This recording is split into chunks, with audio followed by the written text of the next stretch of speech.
What's going on, everyone? Welcome back to Real Reds Talk, one of your favourite football fan channels made in Manchester. And today we have got on one of Manchester's finest on the show. Has to be said, I did call you the godfather of Eccles before we thingy, which I don't know if you're a fan of or not. But this is a man who needs no introduction. We always spoil him with the introductions. A pioneer of this fan channel world, the people's champion, a linguistic wordsmith, the godfather of Eccles, as I've just mentioned.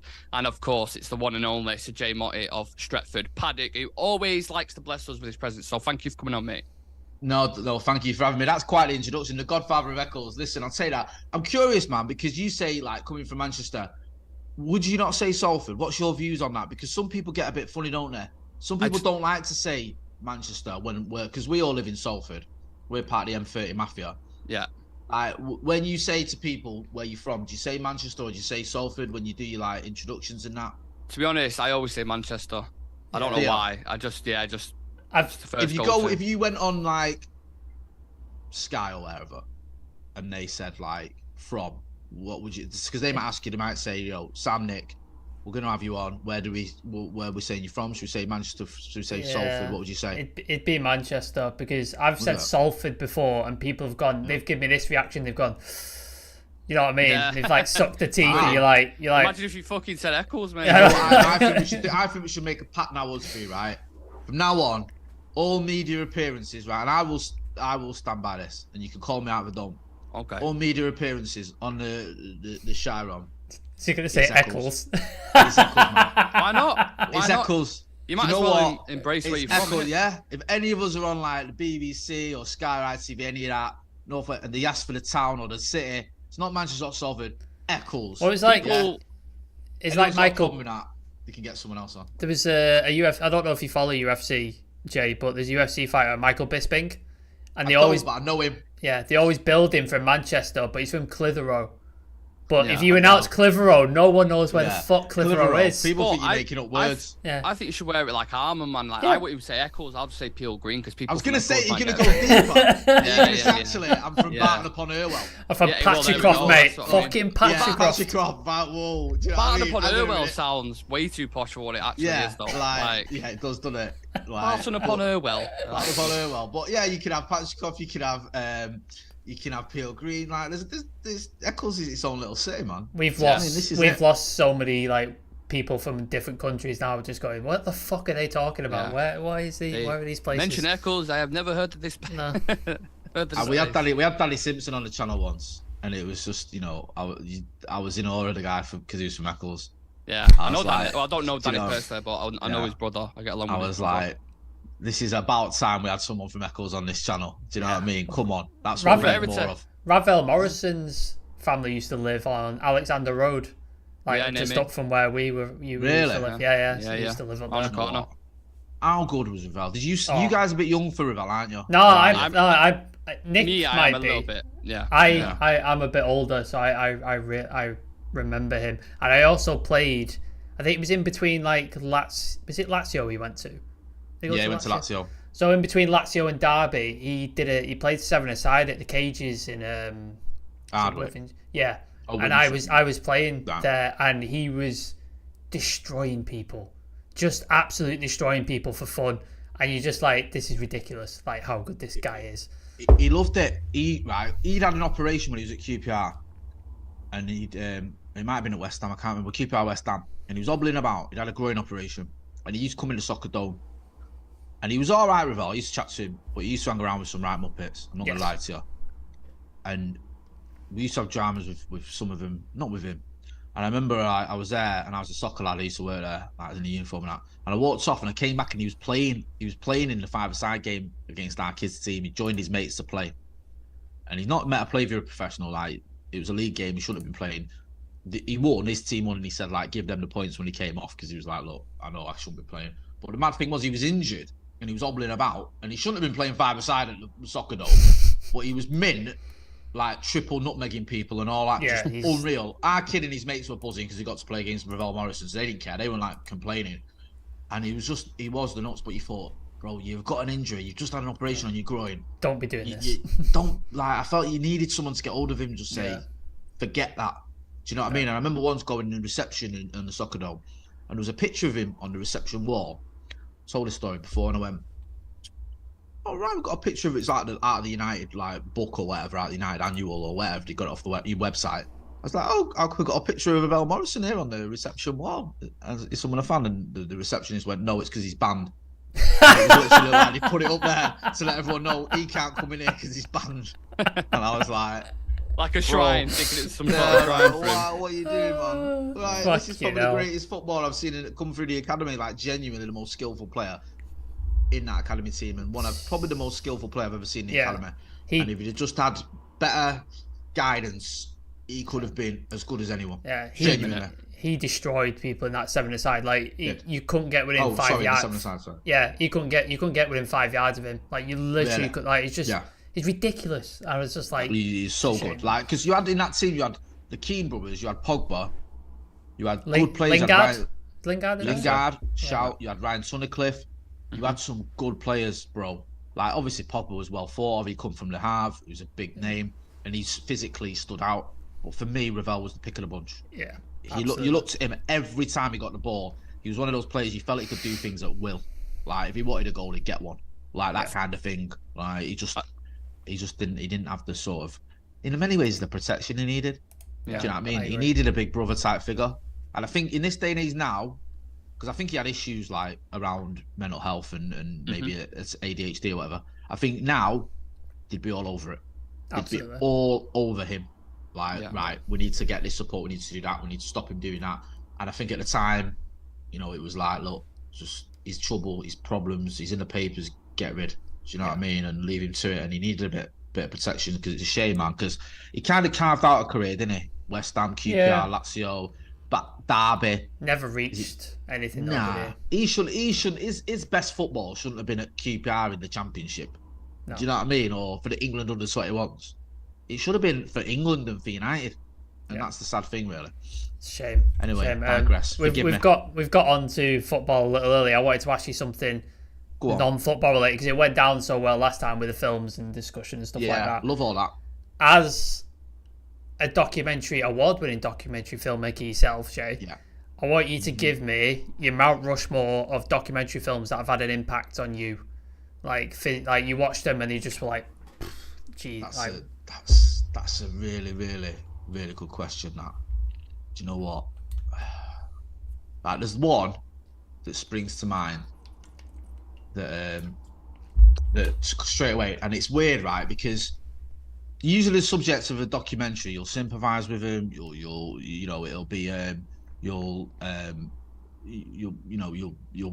sort of put yourself in their shoes or whatever, and feel for him. But this guy, who's the subject of this documentary, it's a Fly on the Wall documentary, right? And it follows him around for his campaign for New York mayor, and he's an absolute muppet, right? He's just an absolute whopper. And the mad thing is, halfway through the Fly on the Wall documentary, he's already been in disgrace. I'll explain it. It's called Wiener, right? And it's about I know the guy. Yeah. Complete dickhead, right? Now he was in Congress. And what happened was he was a New York congressman, quite well respected within the Democratic Party. You know, argued a lot with Republicans. People liked him. He was very feisty. Was fighting his corner, sticking up for the people of New York and all that. And one day he tweeted a picture, a dick pic basically. He tweeted it, and then deleted it straight away. And then people were like, "Right, did you mean is that you? Is that have you taken a picture of yourself and have you tweeted that because you were trying to send it to someone?" Which obviously he was trying to DM it, but he's thick and he just messed up. Schoolboy. I was hacked. Yeah. So he did this thing for ages where he was denying it and it's not my room, and then in the end look, it is me and I made a mistake and he resigned. Anyway, he tried to rehabilitate himself as running for New York mayor, and for a long time it looked like he was gonna be successful. Like the documentary follows him and he's going up in the polls and people are forgiving him, and it looks like you're thinking, wow, this guy's gonna be all right. And then during the documentary, during the filming of it, more pictures come out. He's been DMing other women. He's been DMing like porn stars and people like that, and it all comes out during this. And I swear to God, it's brilliant. It really is brilliant. Like, because you literally watching this guy's career unravel in front of him, and his wife's there, and all his campaign staff and everything, and he's such a whopper.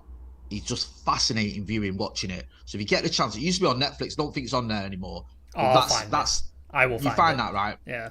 There's that. There's the other one is The Imposter. Have you seen that one? Yes, that's fantastic. I fucking love that documentary. Brilliant. Yeah. The little twist in that is like, wow, you feel it, don't you? Yeah. When it drops, you go, wow, of course. That makes sense. Do you not think the family were a little bit gullible? I felt they were. No. Can I do a plot spoiler? Nick, are you going to watch this documentary? Go on. Go for it. Do you know why they did what they did? Do you know why the family did what they did? Has it come out since the documentary about? Is it something else that's come out? It says it in the documentary and it's right. They did it because they killed him. Right. They killed their son, so they pretended this kid was their son. That's why. Am I remembering a different documentary here? Is this the guy they found in Spain? Is it a Spanish guy? Yeah. And they thought and they take him back to Texas. Yeah. And they say he's our son. Yeah. And he says when he meets the girl, the auntie, she's showing him pictures of the family. Don't she whisper the names or something? Yeah, she tells him. She trains him. Yeah. So she says, "Look, that's your Auntie Pam. That's your Uncle Dave. That's your, it's coming back to me. Auntie Sue." So he goes to the authorities and he goes, when they show him the photo, he goes, "That's my Auntie Pam, that's my Uncle Dave, that's my Auntie Sue." And they go, "Right, okay, it's obviously him." And then they take him back to America. He looks nothing like the kid he's meant to be, but he says he's had his saline put in his eyes and he was kidnapped. And then when he's being filmed one day at his house, so one of the newsreaders or the news cameraman who's filming him notices a picture of the kid, and the guy's filming, their ears are different. You don't have different ears. Your ears don't change as you get older, like the shape of his ears. But they realise it's not him. And he says the reason that the family pretended it was him is because the real kid that he's pretending to be, they murdered him.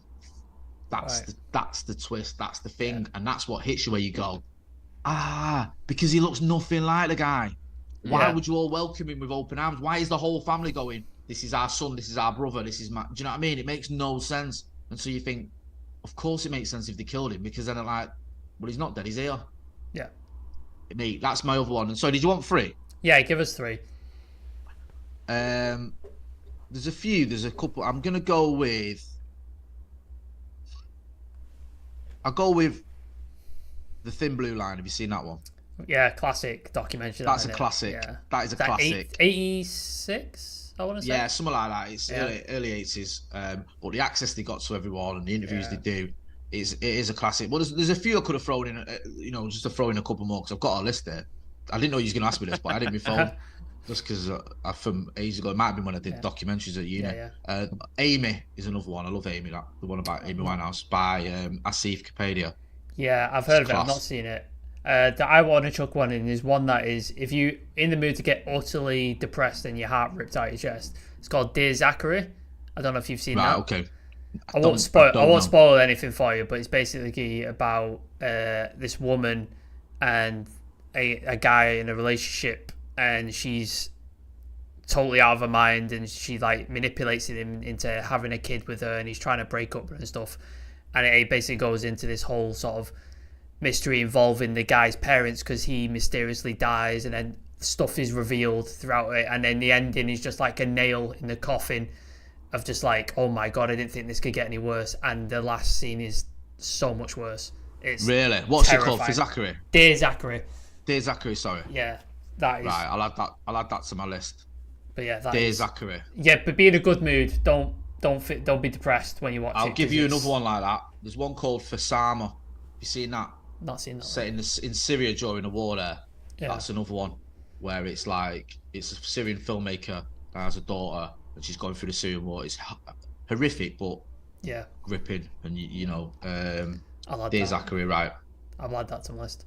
Have you got a documentary, Nick, or you're not a documentary guy? You know what? I'm not much of a documentary guy. I watched that Icarus on performance enhancing drugs. That was decent. I enjoyed. This is class OCG in Rochdale. Very random, I know, on BBC. On the BBC, yeah, I watched that. Yeah really good. What, on the what, sorry? On BBC.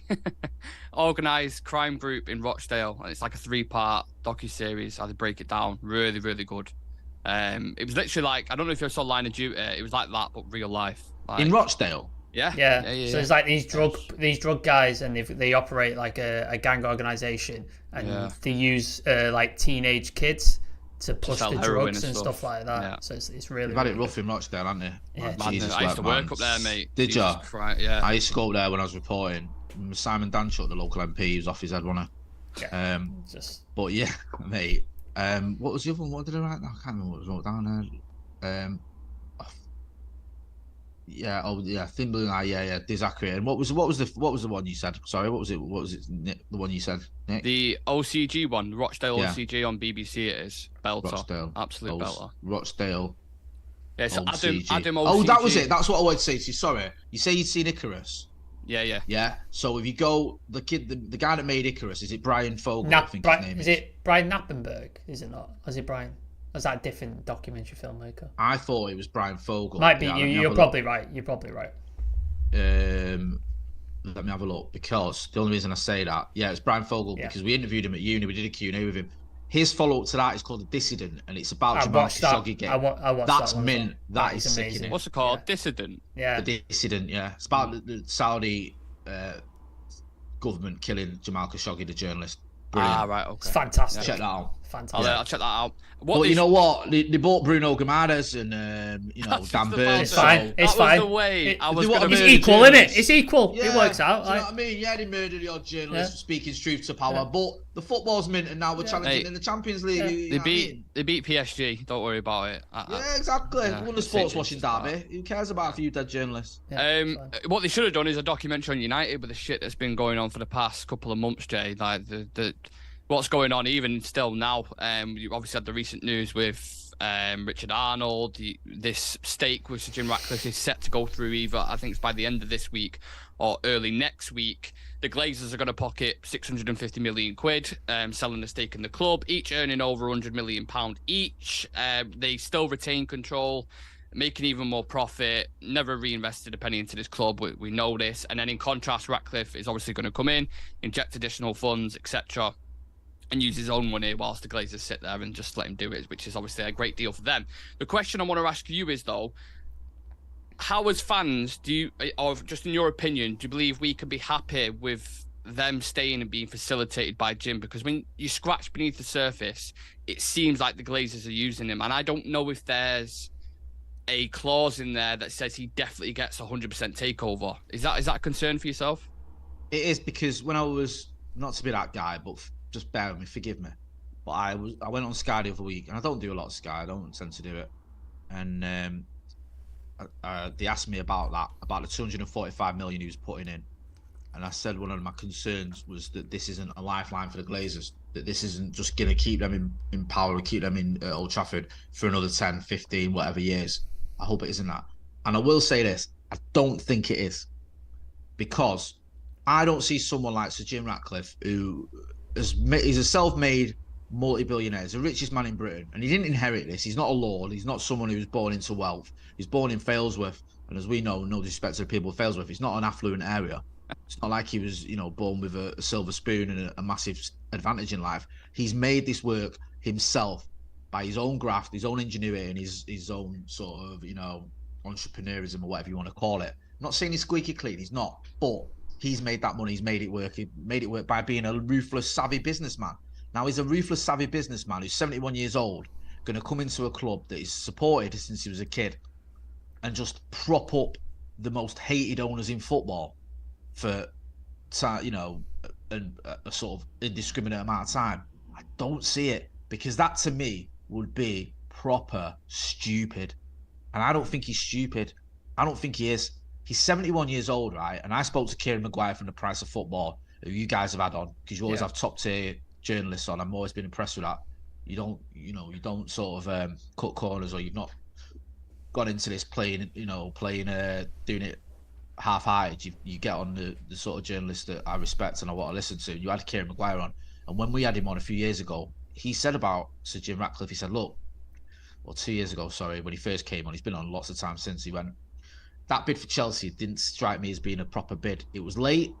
It was under the other bids. It had almost zero chance of being successful, and he knew that. It was like it was a sort of message to the Glazers, look, I'm here, I've got money, and I want to buy a football club. And they know him, they know he's a Manchester United fan. I know he had sort of, he'd been at Stamford Bridge or whatever, but he's a boiled United fan. And Kieran Maguire made the point that at 70 or 69 at the time he was, he's not looking about 10, 15, 20 years in the future. He's looking about his legacy. Now, if his legacy can be sort of saving Manchester United, if you will, getting rid of the Glazers, turning Manchester United around, getting us back to the top of football, that would be a phenomenal legacy to leave. And I think that whilst he's obviously been a successful businessman, he's had all his success with petrochemicals, with British Cycling, or whatever he's done there, that pales into insignificance if you're the guy that saves United. Whatever Sir Jim Ratcliffe does from now on, 99% of people in the world will know him as being involved with Manchester United. That will be his legacy. That will be what everyone remembers him for. That is it. So, do I think he's coming into this just to keep the Glazers in power and just to put some money in and maybe buy us a new training ground or put a lick of paint on a stadium? No. I think his end goal is to take over, full control, turn the club around. And also, when you look at the Glazers, the way they bought Manchester United, they didn't come in and buy 69% of Manchester United after a week. They, over a space of 18 months, they bought from 1% to 69% of the club. They did it in increments, or it was actually 74%. I think they've sold about 5% since they got to the 74%, or whatever it was. So they did it in bits and pieces, but it was quite quick, and I think that's what he's aiming to do. I don't know, I'm not ITK, it just makes more sense to me that, because one thing I wouldn't say Sir Jim Ratcliffe is either naive, I don't think he's naive, I don't think he's thick, and I don't think he's anyone that wants to waste money. I don't think he does any of those things. And I don't think that's what we'll see at Manchester United. I don't think he's going to suddenly start being thick, naive, and wasteful with his cash just because he's coming into Manchester United. I don't see that happening. Yeah, it definitely makes sense. I wanted to sort of touch on the sort of sporting side of things. Like, obviously, the deal will be ratified either this week or next week, like Nick said. Do you worry about the lack of, I suppose, not sporting success, because they have been successful in cycling and sailing, but like the lack of success in football, like up until this season, Nice was sort of languishing around mid-table, signing free transfers like your favourite goalkeeper's son, Ross Barkley, that kind of people. But this season, they seem to have got it together. Like, they've got a young manager in who's highly rated, a director of football and stuff like that, and then they've started bringing through really good talents like Todibo, Thuram, etc. like that. Which way are you leaning with this? Like, do you think they've gone through those hard times and realised the mistakes and corrected them, and now they're sort of channeling that success and then they could take that to United? Or do you think we're just doomed to repeat the sort of same cycles that they've gone through with Nice and other things? I hope they've got some learnings from Nice, from the tenure there. I hope they've looked at what they've done wrong and what they've done right and what can translate into Manchester United. I think the main thing with United as well is you're such a big club, such a big entity, such a big brand, for want of a better word, that it's almost incomparable to what you've done anywhere else. This is completely different, and owning Nice and owning Manchester United are that different. It's almost like it's not the same thing. I know it's technically the same thing because you're owning a football club. Stephen Housen owns a football club. You don't own Manchester United. Scale, innit? Yeah, like, I'm not trying to put him down, Steve, what he's doing. I'm not trying to be silly. But it's like, just because you own a club doesn't mean that's the same as owning United. It's completely and utterly different. So, yes, there are some similar traits. You have to know how to manage a team, bring the right people in. But if you're going to Nice, you can't always necessarily get the best in class. At United, you should be getting the best in class at everything. Now, City did that when they came in. Yes, they might have cheated and they've got 115 charges hanging over their head. But they went out and they got the best person to be the director of football, the best person to be the manager, the best person to be the scouting department, the best person to be all the rest of it, the best person to handle the commercial side. It was like they got all the best people. Glazers didn't do that. It looks to me like Sir Jim Ratcliffe is doing that now. The names that have been mentioned seem to be people with a great CV, who've had a lot of success, who know what they're doing when it comes to that sort of thing on football, in the football side of things. So whilst his tenure or his ownership of Nice doesn't exactly fill me with confidence, I don't think that should be the be-all and end-all. I don't think you go, well, look at what he did at Nice. No, not really. Not really for me. I think it's so different at Manchester United that it's only barely a little bit relevant for me. Yeah. Now, you may disagree, and I wouldn't argue with you if you did. I get it. But I'm not overly bothered about what he's done at Nice. And I'm hoping that any mistakes there he has learned from. And I think the thing with United is, at Nice, there's a limit, there's a ceiling to who you can get, what you can do. At Manchester United, the sky's almost the limit. Well, it's Manchester United. We've seen that. Aim that high. Sorry, we've seen that, haven't we, with the people that he's bringing in. Jean-Claude Blanc, his reputation in Europe is elite. I mean, he's been in everything in sports. What he did for Juventus when they had that whole kind of scandal, bringing them back up, like financially as well, and getting competing again.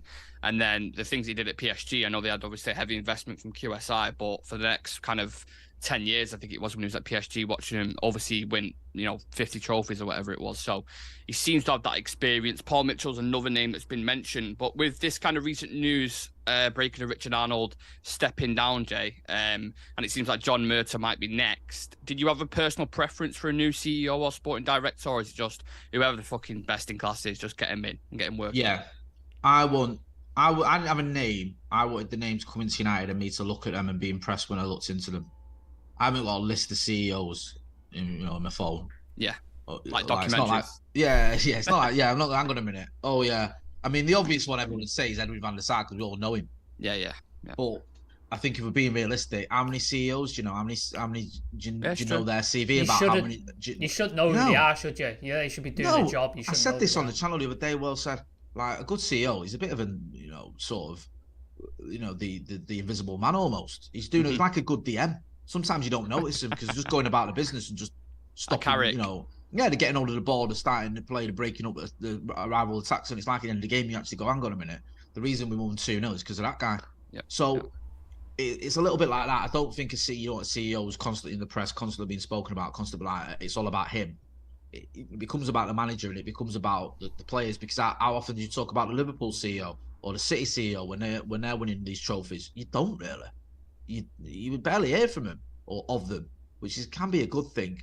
So when a name was muted, then I thought, right, I'll have a look at him. So who's been suggested? Okay, what's he done? Does he know what he's on about? Has he got any sort of experience of managing or bringing about success at a business? Or has he got any sort of experience of working within sport or within football? And the names that we're hearing do have that kind of experience. So I'm not too fussed about it. I've not heard of him before. What I will say about this, I said this the other day. Two things I want to say. One, don't underestimate how rotten this club is. This club is absolutely goosed. Yep. Don't get it twisted because we finished third and we just won a trophy. Don't get it twisted because we've got 75,000 fans every week and we've got some very good young players coming through, and we've got some very good young players in the first team, and we've got a manager who... Or that we spend 200 million every year. Like, this club is fundamentally rotten.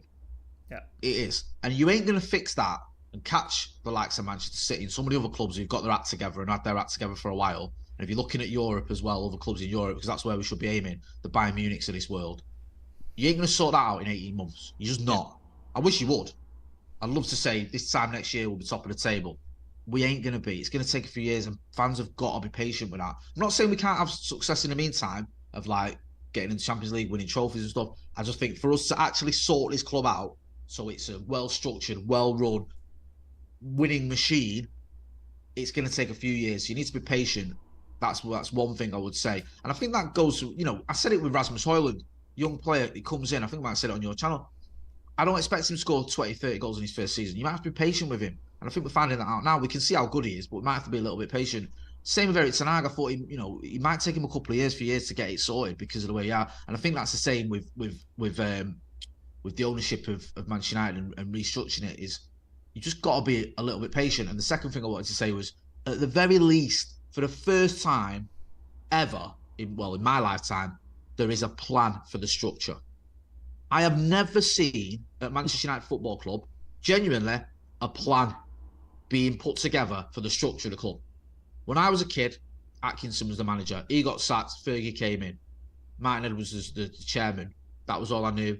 Then it was David Gill was like the CEO. He worked with Fergie. Didn't know a lot about him. No one liked him when the Glazers came in, but he seemed to be quite good at his job. When Fergie and Gill moved on, Woodward came in. Didn't have a jar of clue what he was doing. David Moyes was a disaster as a manager. And ever since then, it's just been shambolic. For the first time ever, you go in, or you see in the club going, look, this guy's coming in to fill this role because of A, B, C, and D on his CV. Yeah. This guy's coming in to fill this role because of A, B, C, and D. And this kid's coming in to do this role because of A, B, C, and D. And this is how it's going to work. It makes sense. Now, it might all blow up. It might be terrible. Just because you got a plan doesn't mean your plan's going to work. But at least we've got a plan. And we didn't have one of them under the Glazers. I don't certainly remember anyone coming in going, right, this guy's going to be sporting director. This guy's going to be CEO. This guy's going to be, working alongside the owner. And this guy's going to be working alongside the manager or whatever. There was none of that. It was literally Ed Woodward and a series of managers. Wasn't it? Yeah. And then you brought in John Murtagh, who I never got the impression was best in class. You brought in, when Woodward left, Richard Arnold came in. Again, no one where I'm really going, wow, look at his It's the same record. guy. It's amazing. It's like you replaced the guy from the University of Bristol, who was a former banker and mates with the Glazers, with a guy who went to the University of Bristol and a former banker and knows the Glazers. This is same for same. Like it's the same guy. I wouldn't run Stretford Paddock like that. Yeah. Do you know what I mean? Like, I've got loads of mates who I love dearly. I wouldn't just let them come in and start dictating what content we're putting out on the channel. Yeah. Do you know what I mean? Like, if one of them ran me up and said, "Oh, Jay can come down to the studio. Right, here's what we're gonna do. Here's the video we're gonna make." I'd be like, "Nah, you don't know what you're on about. That's not happening." That's how the Glazers. Yeah, that's how the Glazers ran the biggest football club in the world. They literally put the mates in charge of massive decisions. Ed Woodward had no football experience, but he helped broker a deal that got them the club. So they gave him a job that was beyond his capabilities, well beyond his competency. And we've suffered ever since for that. Yeah, absolutely mental. You've kind of covered what I was going to ask, so I'm going to pivot away a little bit from that, and we're going to focus on January transfer window, because I know you absolutely love a transfer, Jay. Like, it's your favourite thing. It's better than trophies and matches. Exactly. I just wish they'd get rid of the football side of things and just add transfers. Transfer window entire season. Yeah, like forget all these playing matches and that. It's long. People can't be bothered. It's freezing. It's always wet and raining. No one wants to go and get wet and all that and watch football. No, I know VAR's spoiling it. Just get transfers. Just make it all about transfers. No interest whatsoever. What do you expect to see in January? Do you think we're going to get the same usual, United working with a limited budget, we've got no money, and we get last minute loans like the likes of Vegas and Sabitzer? Or do you think by that point we might have a footballing structure in place with the likes of, like what you said, the best in class in the CEO and the football director, and we can make significant signings in positions that we actually need players in? Like, what do you expect coming in January? I don't think there's going to be a spending spree in January for several reasons. One, the main area we need to strengthen is the striker. Clubs are very, very reluctant to sell you their best striker in January. Clubs are going for titles, they're going for playoff places, they're fighting relegation, they're doing whatever they need to do. If they lose their top scorer, the chances are they can't replace him. No. And that could cost them getting into the Champions League, not getting relegated, winning a title or whatever. So it's very, very difficult to go out and get a top tier striker in January. It just is. And that's what we need. That's, for me, is a priority. We cannot rely on Anthony Martial. We cannot rely on Rasmus Højlund to do everything week in, week out. The kid's already looking a little bit burnt out in certain games because he's just getting run into the ground. Yeah. It's disgusting. It's an absolute dereliction of duty that we are so reliant on a 20-year-old lad who's had a couple of minor injury issues. It's ridiculous. We learned nothing from Marcus Rashford when we were playing him with a broken back or whatever it was, broken vertebrae, because we didn't have any other options. It infuriates me. So I don't see us going out and buying a big money striker, because I don't think it'll be possible to. I think we're more than likely going to be shopping and a striker who's maybe getting on a little bit. Maybe he's his third choice at his club or second choice at his club. There might be something like that, or maybe we shift a player on and bring him in as a part of a swap deal or something like that. So I think there's that point. Also, I think with the new regime, I actually think they might feel it's counterproductive to what they're trying to do, to come in and just start making a massive big money signing over the top. Come in and go, oh, how much is Ivan Toney? Brentford want 100 million. Here's 100 million. We'll give him a 5-year deal on 200k a week when he's not played for 6 months. Now, I love Ivan Toney at the club. I think he's a decent player and I'd have him. But I think that I'm just making a point. Do you know what I mean? Or Victor Osimhen is 200 million. Bringing Victor Osimhen. That's a Woodward signing, isn't it? Yeah. That's a Woodward and I don't see them doing that. I think they'll feel right now is it's time to start being a little bit more grown up and going, look, January, you've got a limited budget. Yes, we can maybe go out and get 1 or 2 players on frees and loans, which ain't great. And as a fan, I ain't exactly, buzzing about that. But then in the summer, we get rid of a few players and we start bringing in players who are either up and coming or approaching their peak, who don't cost the earth, and we ain't going to give them 400k a week wages. we start doing things we should have been doing, the last few years where we haven't. So I expect it to be a little bit underwhelming from a fan point of view, but I think long term, we'll probably look back and go, okay, it did make sense, even though it's not going to be easy to say, because we all know, United, I'd love to see United go out and buy a Victor Osimhen or a James Toney and Ivan Toney in the summer, in January, get it right. But I just don't see it happening. I don't. No. And I think we're more than likely to get the kid, the Iranian we've been linked with. Thank you. Yeah, someone like that. Yeah, I think if anything, it's going to be the opposite in January, mate. I think they're going to get rid of some players with big wages, potentially, and then look at the kind of summer to make big moves like that. I had one thing I wanted to do. I've seen it quite a lot online. Blind ranking Man United players. So I'm going to give you a list of 5 players, Jay. That's one of the last things that we do. And just blind rank them from 1 to 5. Obviously, 1 being the best, 5 being the worst. Okay? And let's see how you do. So Nane is the first player I'm going to give you. So I've got to rank him. I'm going to get 5 players in total. I've got to rank where he puts. It's blind ranking. So I could give you someone really good. I could give you someone really shit. So you've got to kind of, do you know what I mean? I'll put him second. 2. Second? Yeah. Okay. Next up, Rio Ferdinand. Oh, you fucked him. You fucked him. You've done it. You've got to be careful. I'll put him number 1, man. Number 1. Okay. Rio's going number 1. If the third one out is someone like Nistelrooy or something, Brian Robson ruined him. Yeah, he's ruined him here. Oh, bro. You ready for the next one? Go on. David De Gea. I'll put him 5. 5. Okay. That's a little bit smarter there. It's a bit smarter. Next up, Wayne Rooney. Oh, I put Nani above Rooney. Oh, bro, you've done me. This is getting clipped right up. This is right. I knew I should have. I was going to put Nani in 3rd as well, it's man. Blind ranking. I'll put Rooney 3rd, then I've got to, man. Yeah. I can't put him 4th. Are you ready for the nail in the coffin? The last one is Brian Robson. Oh. So he's going to go 4th. You've got do you know how racist you've made me look? Putting all the Mandem at the top. Yeah. Like, seriously. So, your blind ranked list is Rio Ferdinand, Nane, Wayne Rooney, Brian Robson, and David De Gea in at 5. Like, genuinely, that is woeful. I want when this is getting clipped up, I want the full. You got to send me the full clip video here, because people are gonna go, look, is it, What's he doing? What's he doing? Brian, like, my family would never speak to me again if they found out I put Brian Robson in number 4. Like, do you know what I mean? That is, I love that though. That's a good little thing. At least you've stayed mates with Rio though by putting number 1. So when he comes back to Paddock and stuff like that, you'll be all right there. I saw that clip. When we had him on Paddock, I still admitted that Yap Stam was my favourite defender. I remember. Yeah, do you know what I mean? I'm not going to start lying to the guy. No. Like, he was second. He's the second greatest ever defender I've seen. But mate, Nani in number 2 was a schoolboy ever. What we're gonna do now is, Jay, we're gonna change the thumbnail to Jay thinks Nani's better than Brian Robson. Nani better than Robson. Better than Robson and Rooney. Sport. Yeah, that'll be it. And then people will be like, do you know what? I don't know what they're putting in the water in Eccles, man.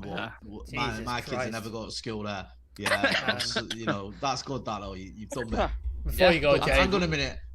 Right, we've got time. We've got time here. Go on. To do this. Are you gonna reverse it? Right, I'm scribbling down now. Yeah. So I'll read out some comments while you're doing that, Jay. Go on. You do that. Miss Man United is saying, Jay, you're from Earlham. That's my missus. Is that your missus?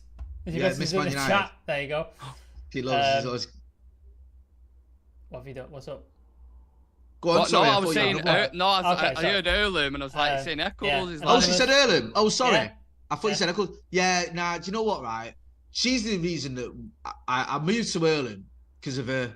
Love. And then we moved to Eccles. Love, obviously love. Say because of her, like I'm accusing her or something. So yeah, she's from Earlham. And unlike me, she's Salford born and bred as well. She's born in Salford. Salford. There's a couple of shouts for documentaries. Tarnished Reputation, Zeitgeist. I do remember Zeitgeist. That was a thing. There's a documentary called 19 about the 2 competing gangs in El Salvador. 19 and MS. I'll definitely. That sounds good. I like the sound of that. Here's what I do personally in regards to personal changes. Paul Mitchell is Director of Football and Michael Edwards is Director of Football Operations. Ratcliffe needs to show he has a plan for the next 5 to 6 years instead of winging it every season and waiting to see what happens. Have you got your list, Jay? Yeah, right. Go on. Okay. First up, Januzaj. Januzaj. Yeah. 5. 5, right. Second up, Andy Cole. Ooh, that's tricky. Ooh, 184 goals. 187. This is 7, sorry, 3 off. No, one penalty. He should never have took that penalty, you know. Because Right, then people go, he didn't take penalties, he took that one. Ball off. Do you know what? I'm going to put him at 3. 3? Yep. Bro, this is mint. I'm so glad you said that. Right. Someone bad's going above him, eh? He's going to fuck me over here, innit? Keno. Can't see many being better than Keno. It's got to go 1. Best captain in Premier League's ever seen. So you've got 1 Keno, 3 Andy Cole, 5 Januzaj. Next up, Luke Chadwick. Hey, now he's getting clips up. Do you know what? Chadwick, Januzaj, I'll put him.